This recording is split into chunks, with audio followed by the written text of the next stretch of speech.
Well, I'll tell you another story.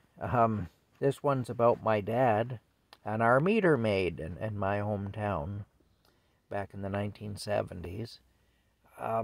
This happened around 1970. Well, actually, it happened in 1976. I know when it happened. I was 8 years old, and my dad at that time had a 1969 Ford LTD Brougham sedan with a 429 engine in it. He was really proud of that engine. You know, it could go. That car was fast.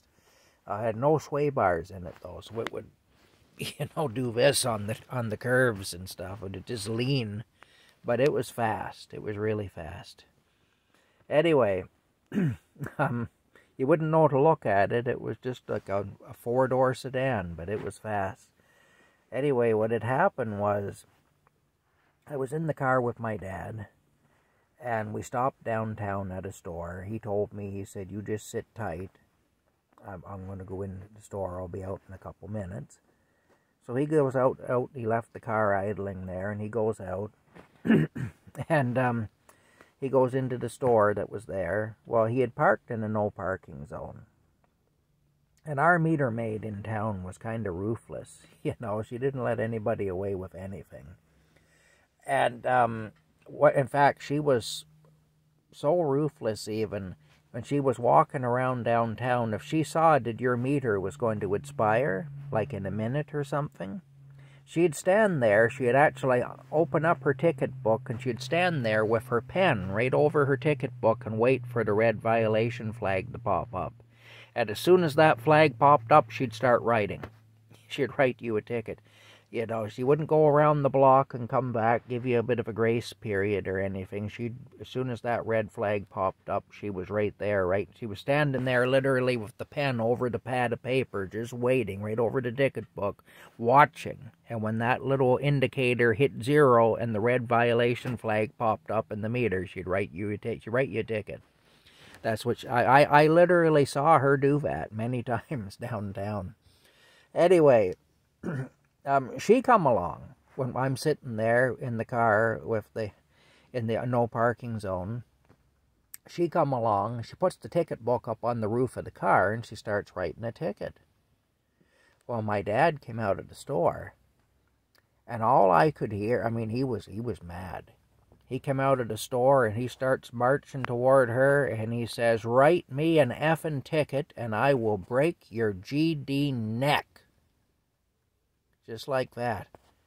He said the words, though. He didn't do effing and GD. He actually said the full words. But I can't really do that here because of censorship and stuff, Anyway, this is what he yelled at her. And I saw her. She took 2 steps back away from the car, folded up her ticket book, and just marched down the street, didn't say a word. And my dad got in the car. And I said, "Oh boy, I've never seen her back down from anybody before." And he says, "Well, she knows me." He said, "I went to school with her, and she knows me, and she knows I would break her GD neck too." Like that. And then he says to me, he said, "And why the hell did you sit here watching her write a ticket?" He said, "You could have just slid over behind the wheel, put the car in gear, and drove it around the block." Which I used to drive that car sometimes when I was 8 years old.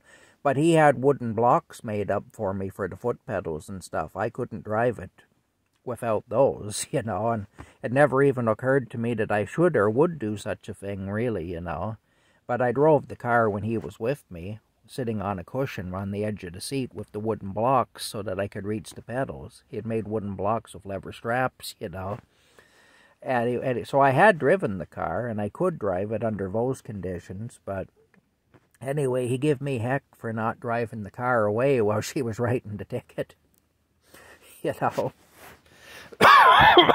for sitting there watching her write a ticket when I could have just driven the car around the block, Anyway, that's the story there. That's my dad and the meter maid. Only time I ever saw her back down from anybody. I don't think I ever saw him back down from anybody, but that was the one time I saw her back down from somebody.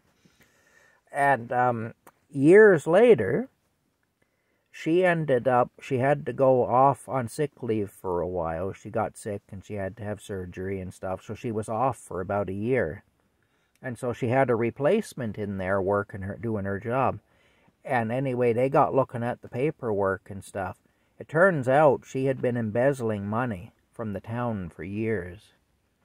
And she got caught that way anyway, so she had to just quietly resign, but she had been caught embezzling. That's what happened to her. We had these boxes downtown. If you got a parking ticket, it was like a $2 thing. You could put your parking ticket into the envelope that the parking ticket was written on and put it into one of these red boxes. It was called a final meter box. And then she'd collect those, and she was supposed to register then that you had paid the fine, so it didn't go to summons, so you didn't have to go to court. Well, she'd take that money and put it in her pocket, and then you'd get summoned to court. I had that happen to me one time, and I was hopping mad. I went down to the police station to confront her, and the police wouldn't let me talk to her. One cop threatened to punch me in the mouth and lock me up in a cell if I didn't leave. So anyway, that's the story there, but this is what she was doing anyway. She was taking the money from the final meter boxes. Funny thing is, when the town did away with those boxes, because the parking tickets changed and whatnot, so you couldn't really do that anymore anyway. There was no envelope with the parking ticket anymore. When they did away with those boxes, they threw them in the dump. And I saw them in the dump. I was in there throwing some stuff away, and I put them in the car and I saved them. I still have them. There were 2 final meter boxes there, these red boxes. I had the idea I could use them maybe for like a safe or something like that. But I never did get around to doing anything with them anyway, but I still have them. And they're in my storage unit now with all the rest of my junk. But that's the story anyway of my dad.